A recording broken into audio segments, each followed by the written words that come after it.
Hey, welcome back to Let's Talk About Fatherlessness. My name's Sean Teis. I'm excited to have my guest today, Zach Garza, man. It's great to have you. I love what you guys are doing at youcanmentor.com. Thanks for being with us today. Thanks a lot, Sean. Really appreciate you, man. Now, go ahead and tell us more about yourself. Just kind of give us a brief summary. We're going to dive deep into it, but give us a brief summary about yourself. Yeah, so my name is Zach Garza. I'm married. I've got a 9-year-old, a 7-year-old, and a 5-year-old. I'm down here in Waco, Texas.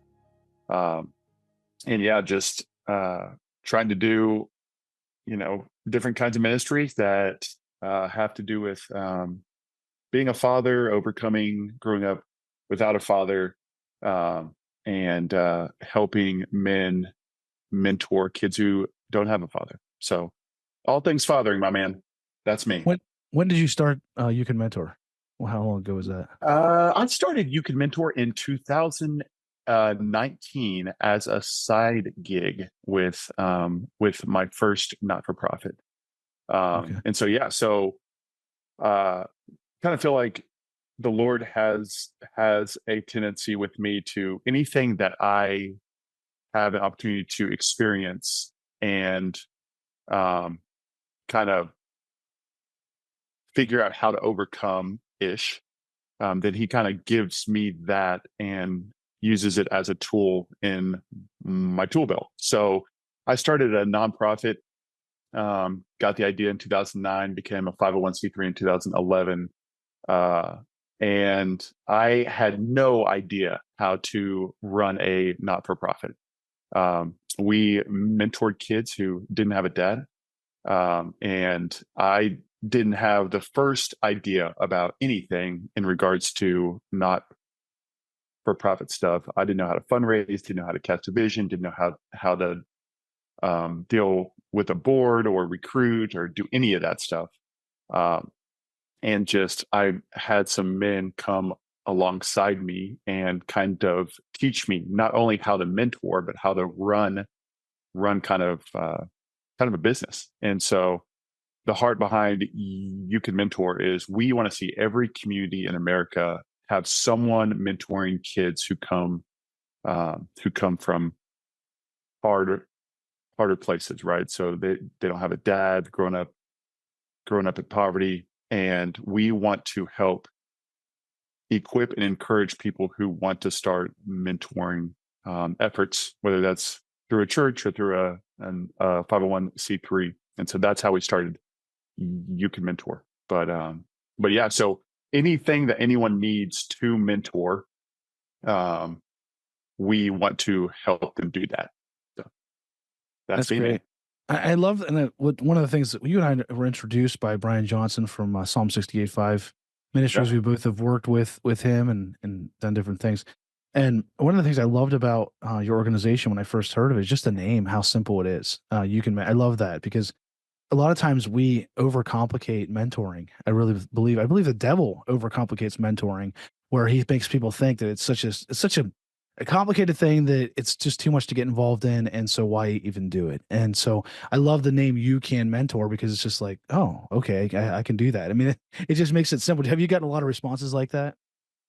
And so anyone can mentor, right? So, I mean, you don't have to have, experience with kids. You don't have to know a ton about the Bible. I mean, obviously it helps, but like you just have to show up and you just have to make this kid feel like they have value, feel like they have worth.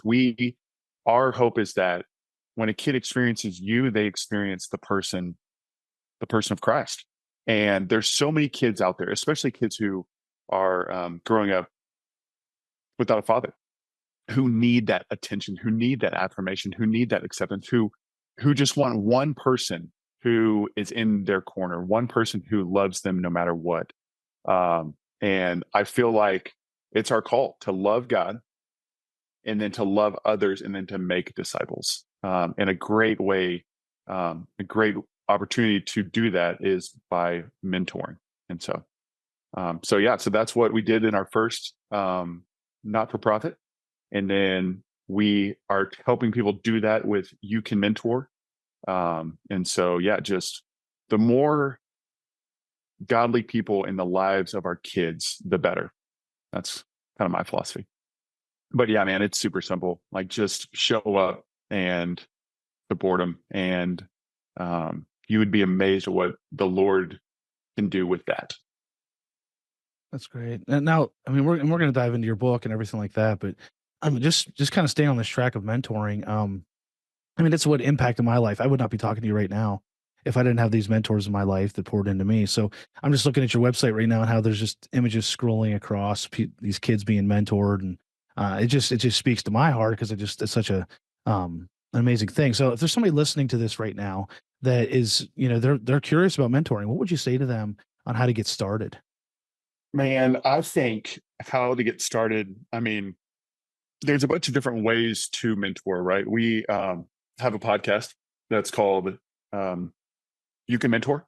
Um, and we have an episode on, hey, if you want to mentor through a church, that's a great option. If you want to mentor through a not for profit, that's a great option. If you want to mentor organically, whether that's through a school or whether that's through, meeting a kid through sports, like that's awesome too. So any any way that you want to impact a kid's life, we are 100% open for that. And so if you would like to get involved, I would ask your church pastor. I would see if there's anyone in the community who is trying to mentor already and see if you can hop on with them. Um, Obviously, we have to be safe. Obviously, it works out a ton better whenever you have the mom's buy-in. There are specific things that we should do as a mentor, but I would be willing to bet there's someone in your community who is trying to do that. And my advice would be to try to team up with them, ask them out to coffee, say, hey, I feel like the Lord is encouraging me to invest into the life of a kid. How should I go about doing that? And then just kind of see what happens. Yeah. And like it's just simple. It's a simple thing. Get plugged into another program, or a church program, or just make it safe and make it safe for the kids. And I love what you said about Yeah.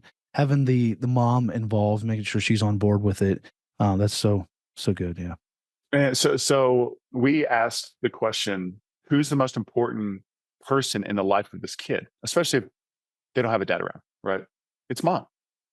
And so what we found was if mom's on board and the kid's not, eventually the kid will be on board, right? Because mom is going to be like, you will go to that program and you will spend time with the mentor, right?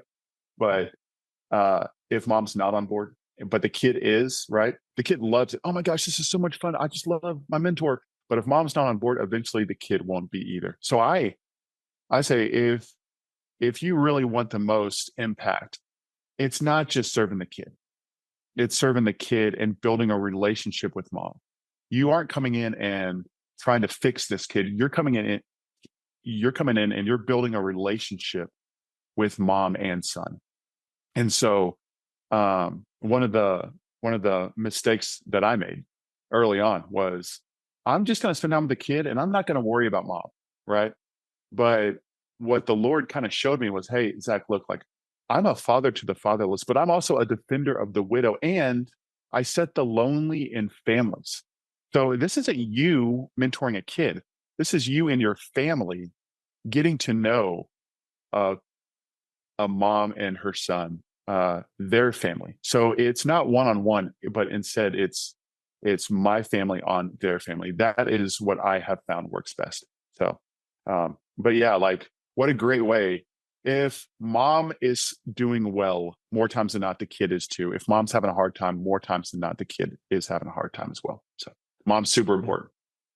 Yeah, I completely agree. That's one of the things we do as a ministry. We start single mom groups, and it Yeah. says you and I need to talk more about this. Maybe we can partner in that because we have a curriculum and everything. And I'd love to talk to you more about getting single mom groups going with even some of the churches you work with. Yeah. 'Cause it definitely a big deal. Now let's go back into your Zachary Garza childhood. I'm not sure, you're probably called Zachary when you were a kid, I'm guessing. But Zach, the kid. Talk about Yeah. your childhood. Would you share your story with us of how you grew up and just how God brought you through that? Sure. So I grew up. I've got um, four half brothers. And my mom was married once before. My dad was married two times before they got married. And so I was just kind of born into, a family that had a history of kind of harder marriages, right? And so everything was good. My mom was a teacher. My dad was a firefighter. And then one day, whenever I was 13, my dad came into my room and said, "Hey, man, I found someone else, and I am leaving." And so we found out just that he had been kind of seeing this person for years, and man, it was just a really, really hard time. We went from being a family of four. It was me and my older half brother and my mom and my dad, to it just being me and my mom overnight. And my mom had a hard time with that. Um, Obviously, she was kind of dealing with her own stuff, and so uh, I I kind of felt like not only did my dad leave us physically whenever I was 13, but my mom kind of left emotionally. And so from eighth grade on, I just kind of felt alone, Mm. and I would do whatever I had to do to get what I needed. Right. So if I needed attention, I would do anything to earn that. If I needed acceptance, I would do anything to receive that. And so I was just kind of lost. And I got into some kind of trouble, but not anything kind of crazy. I had people in my life. I had a youth pastor. I had a neighbor who I say they kind of kept me on the right path ish, right? Mm. Um, but it wasn't until I got to college and I had a professor named Bob.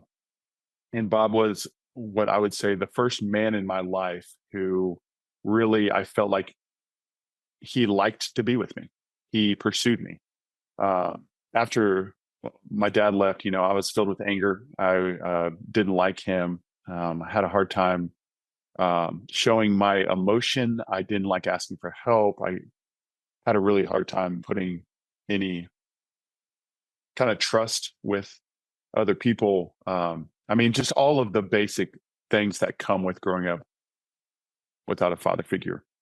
But Bob just continued to pursue me, right? Like I would go down to his office and we would have conversations, and I eventually started to work for him. And then my senior year of college, Bob asked me to go to a men's like little Bible study. And I'm a big guy, right? I'm 6'8". At the time, I was like 265. And I was the biggest guy on my school's campus. I Mm. went to a pretty conservative um, Christian school. And I not only was I the biggest guy on campus, but I also um, kind of I partied. And when people saw me coming, they're like, "Oh, there's Zach. He's the big guy, big personality, and he's a partier." So I walk into this men's uh, little Bible study, and I look around, and it's all these dudes who are just like, I mean, they are perfect. Like they haven't ever sinned. And I walk in, and I'm just feeling like, what am I doing here? Like like I do not feel like this is my spot. Yeah. But I sit down. Why? Because Bob pursued me. And I didn't know it then, but whatever Bob asked me to do, I do because I yearned for that acceptance, right? I Mm. yearned for a man to pursue me. So he said, go, I went. And he started talking about the father heart of God. And he said, hey, God put your father here on earth to be an example of him. God is kind, God is patient. So is your father. But what if you didn't have a father who was like that? And as he's saying this, I felt something kind of stir up, right? And I hadn't cried since my dad left. Um, That was 9 years. It had been 9 years. And as Bob starting to talk about fathers and starting to talk about God, I can't help myself, Don, and I just start weeping. Mm. So here I am, this guy who is a tough guy. I'm a big guy, and I am just in tears. And everyone's like, "What is going on with this guy? Like, what's going on with Garza?" So um, I get super embarrassed and I leave. Right. Well, Bob sees me leave, and he comes chasing after me, and he finds me and he grabs me by the back of the neck and he pulls me in for a hug. First time that a man had, that a man had hugged me in a long, long time. And I'm just weeping. And he says, "Zach, I love you and I'm proud of you, but you have to forgive your father because it's killing you." And so I was like, "Okay, Mom, yeah, okay." And I wish I could say at that moment I changed, but I didn't. But what I do believe is that I was going down this path of becoming just like my dad, of becoming just like my uncle, just like all of my cousins, right? It was a bad path. But the Lord used Bob's relationship to put me on a path of life. Hmm. And for the next 8 years, God, in his kindness, put men in my life to teach me how to be a man, teach me how to shake a hand, teach me how to make eye contact, teach me how to pursue a girl, teach me how to be a, you know, be a, like follow Jesus. That's a big deal, right? Teach me how to forgive my dad, right? These men taught me all of these things. And that ultimately led to me kind of giving everything over to the Lord whenever I was 28. Um, Whenever that happened, I kind of felt like I had this call to become what I did never have as a father and to help kids who were just like me. So my profession, I was a eighth grade football coach in kind of a tougher school up in Dallas. So I'm on fire. Um, I'm on fire. I'm on fire for God. I have this call. I have a mentor. I was introduced to Steve Allen. He's my mentor. He taught me how to forgive my dad. He facilitated a time to have me meet with my dad, who I hadn't seen in a long, long time. I was able to sit down and I was able to truly forgive him. And when that happened, I could tangibly feel, Sean, chains being torn off of my chest, and Mm. I felt free. And I was on fire. I went back as a teacher and I said, I want other kids to experience what I've experienced, right? My life has been transformed by God, by facing my pain, by facing my wound and walking out um, and forgiving my dad. So I asked my team one day after football, I said, who in here comes from a home where they don't have a father figure present? There's 65 kids on my team, 45 with their hands popped up. Mm. Oh my gosh, there's 45 kids who are just like me. How did God transform my life? By using men to invest into me by relationship. Well, I'm going to do the same thing. So I started to mentor some kids. Some men saw what I was up to. They said, "Hey, how can I help?" We started a 501c3, and that's how we started our first not-for-profit. That is called it's called Forerunner Mentoring Program up in Dallas, and we serve the fatherless and the single mom. We do one-on-one mentoring. We do after school. We do summer camps, um, and we serve our moms. And so I did that from 2011 to 2020, and that's still going on now. Um, and so yeah, so started You Can Mentor in 2018 with all of our staff, and man, we just want to see people's lives transformed by relationships. We want to make disciples by way of mentoring, specifically to the fatherless. So yeah, man, that's kind of my story. Um, you know, 2014 got married, had some kiddos, and I'm here today. So yeah, Powerful story. And I want thanks, to man. unpack some of that a little more. Like, Sure. one of the things that we have seen recently is the issue of anger. And I know I grew up with a lot of anger, but I had somebody tell me recently that they were referencing this one boy, and they said that anger doesn't come from fatherlessness. And I was kind of blown away because I'm like, I know that I struggle with anger, and even your story of anger. I've had many kids I've worked with and people we've tried to help. And so talk about more about that anger that you said you had. What did it cause? Um what was it like for you with the anger against your dad? Yeah, I that's a good question, Sean. I just feel like whenever you grow up without a father, the enemy can just have a field day with lies, right? Mhm. And I mean, as a kid, you start to compare, well, I'm not like this family. I don't have a dad. Any kid who grew up without a dad around knows the feeling of my dad's not in my game. My dad didn't come to Dads and Donuts, right? And like you just feel less than.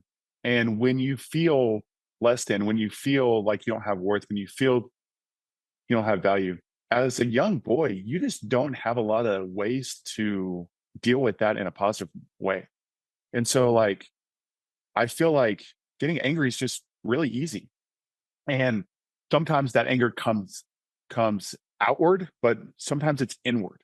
And so I would say that only a few times did I really like lose my cool. But man, when I lost it, I lost it. Like I was going berserk. But most of the time, it it was probably I was angry towards myself, or I was angry towards God, or it just caused a lot of like lack of self-esteem, lack of self-confidence, lack of self-value, lack of self-worth. I mean, I was angry about the fact that I didn't have a dad. I was angry about the fact that I um, got dealt a bad hand. I was angry about the fact that I didn't have anyone to take me camping, that I didn't have anyone to show up to my games, right? And there are just a lot of opportunities um, to feel those things. And as a young boy, you can get sad, but no one wants to be sad because that's weak. But anger's not weak. Anger's actually kind of manly. Or so that is Mm. that is how other people see it. And so, like, if you don't have someone there to help you process that stuff in a way that's healthy, then anger is really the only tool that a young boy has. Either that, or they just are apathetic. They just give up 100%. And um, so yeah, so that's kind of my take on that, Sean. And you had a great mentor that challenged you to forgive your dad. And I had the same thing. I mean, your stories are very similar.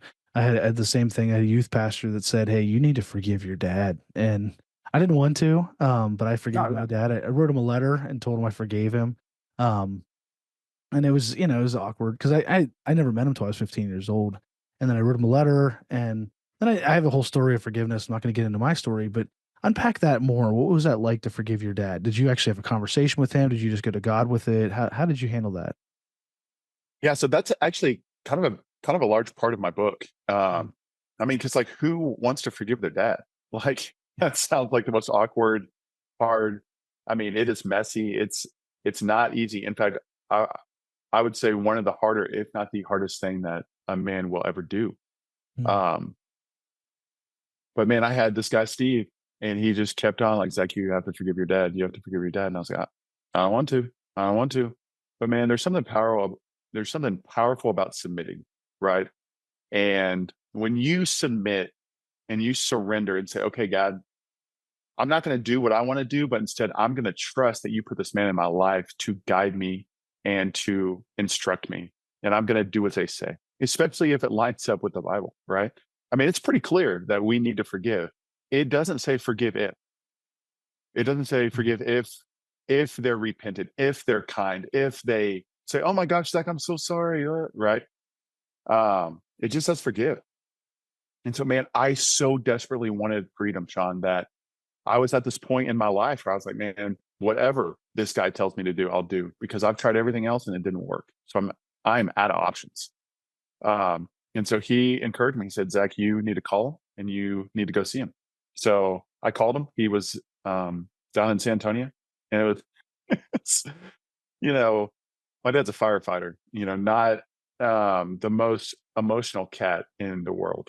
And I just called him, hey, Dad, I will be in San Antonio for work, which was a lie. God, I'm sorry. I'm going to be in San Antonio for work. Can we have lunch? Yeah, sure. All right. I'll be sure to text you when I'm there. All right, cool. It was just that simple. So I showed up, and on the way there, I've got, I am on the phone with Steve. Steve, I can't do this. Steve, I'm terrified. Steve, I'm this. Steve, I'm that. And he's just praying for me. He's just encouraging me. I'm sitting in the parking lot, about to walk in, and I'm talking to Steve. So to encourage is to open up someone's chest and to insert courage, right? Well, he inserted the courage I needed that day to go see my dad. And I went and we ate some barbecue. And man, the first 5 or 10 minutes was so awkward. I mean, the most awkward thing that I've ever done. Yeah. But then the Lord in his kindness, and this has never happened before, and this hasn't ever happened since. We sat down to eat, and I said, "Hey, Dad, I want to hear your story." And he told me everything. And for 30 minutes, he was open and he was real and he was authentic. He told me about how his dad was an alcoholic. He told me about everything that my dad did to us, he experienced. And his dad wasn't the best dude in the world. His uncle wasn't the best dude in the world, right? He had a line of generational sin. And as he's telling me all of this stuff, I went from seeing my dad as this jerk who destroyed my family to he's just a guy who no one ever taught him. No one ever taught him how to be a dad. No one ever, he couldn't give what he didn't have, right? And I do believe that God changed my perspective of him that day, which is a miracle. I'm going to go and say that. That is a miracle. I mean, I hated him. And now I don't. So I am so thankful for that. And so, man, hey, like my thing is like, I'll talk to him on the phone once a month. I see him every year, for like a day or two. And it is what it is. And so he has a relationship with my kids, which is kind of the best gift that I can give him. But yeah, man. So if you honor your parents, it will go well for you in the land. And so I feel like I'm a testimony of that. So Now, being a it's not dad, easy. being a dad yourself, what are some obstacles you've had to overcome with trying to, kind of get rid of your pain and your struggles from growing up, and then not put that on your kids? What are some things that you could share with guys who are going to be dads? I mean, dude, so why I wrote this book, it's called Tell Me About Your Father. Is because as I turned into a dad, I could feel all this fatherhood stuff kind of starting to bubble up, right? Like my fear, my issues of control. How in the world do I become what I didn't ever have? I don't know how to do this, and it's terrifying. But the Lord has, God doesn't call the equipped, but he equips the called. And he called me to be a father. And so he has been faithful.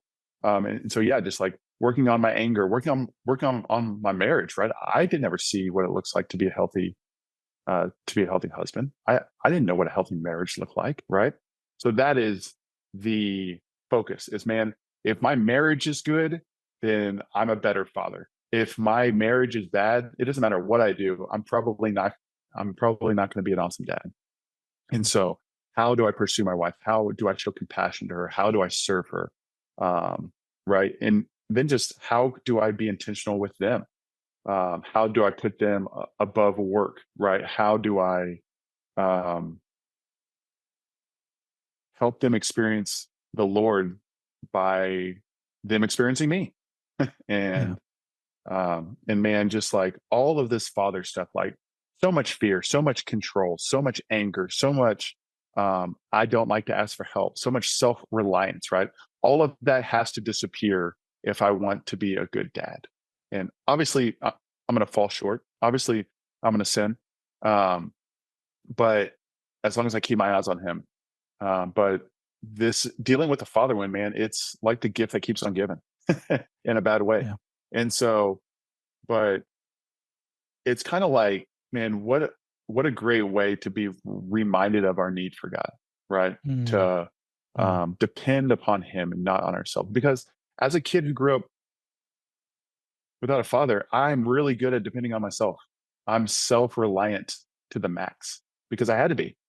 But God says, hey, there's a different way. Let me father you as you father your kids. Yeah.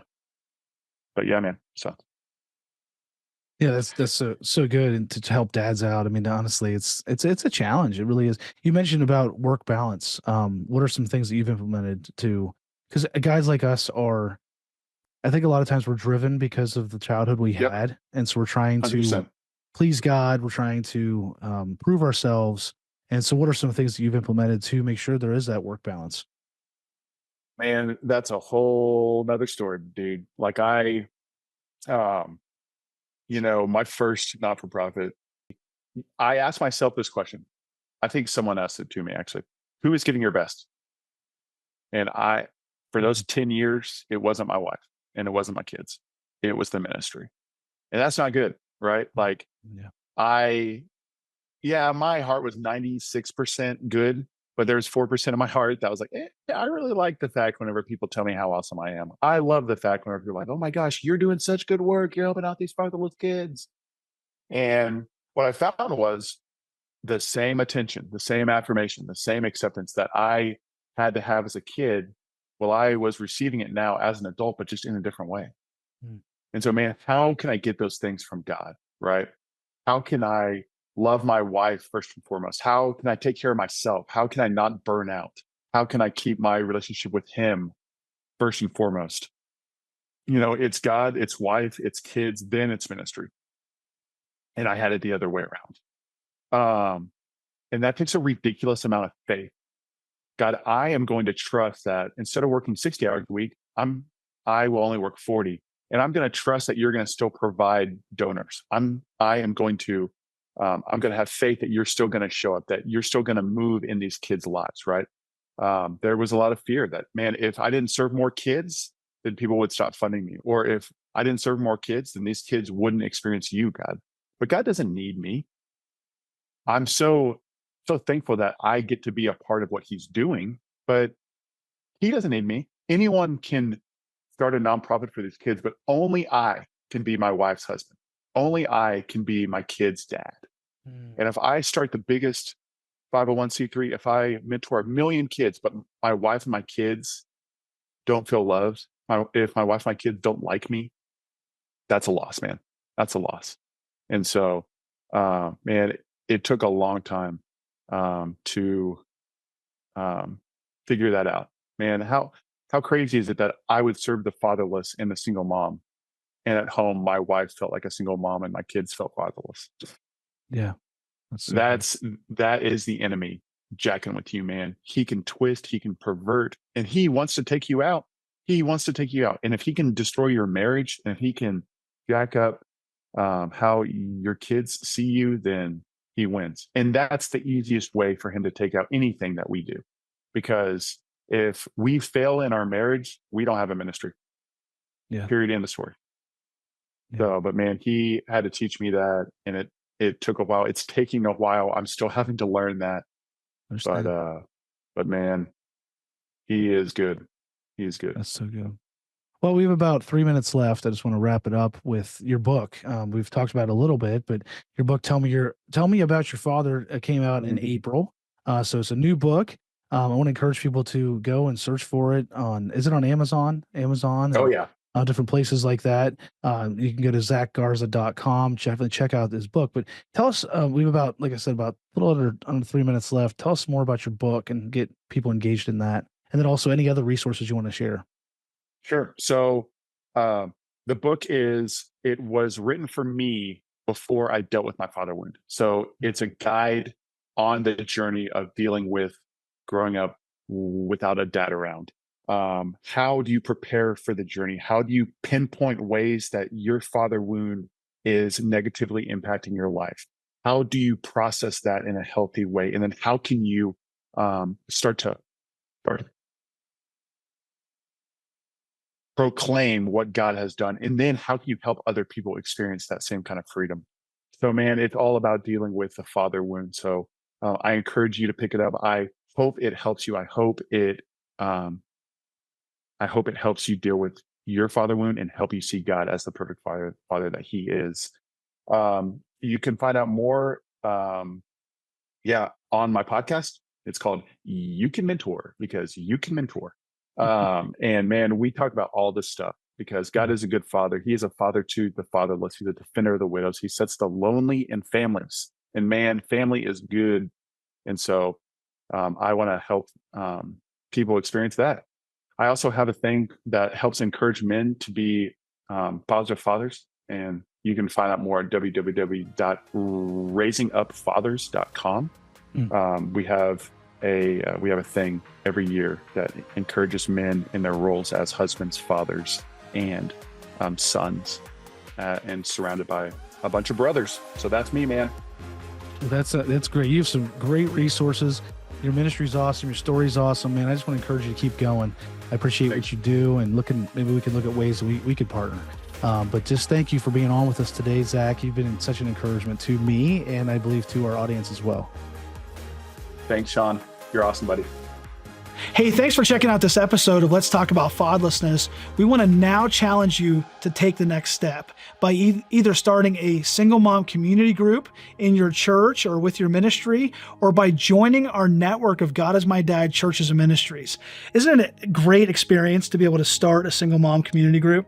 Yeah, and it's just, if you talk to single moms, a lot of times what they'll tell you is the one thing they're lacking is that community, just a group that they can go in and they know there's no judgment. You know, everyone may not have the same situation. Everyone doesn't know what they're going through, but they can go in and they know there's no judgment. And it takes that kind of that restriction and that wall down for them so that they can share and then that they can grow in Christ. And our single mom community groups are a wonderful ministry. And if your church can start one, we'd love to have you. We can help you get set up. We have the curriculum and all the resources you need. If you can't start one, we'd love to have you start by joining our network of churches and ministries, our God is My Dad network of churches and ministries, where you can get your church or your ministry on our map, and people can find you and find your ministry in your church so that they can get plugged into your church or ministry locally. So check that out. You can find all these resources at lifefactors.org. We have books, we have all kinds of content on there at lifefactors.org. Check it out today.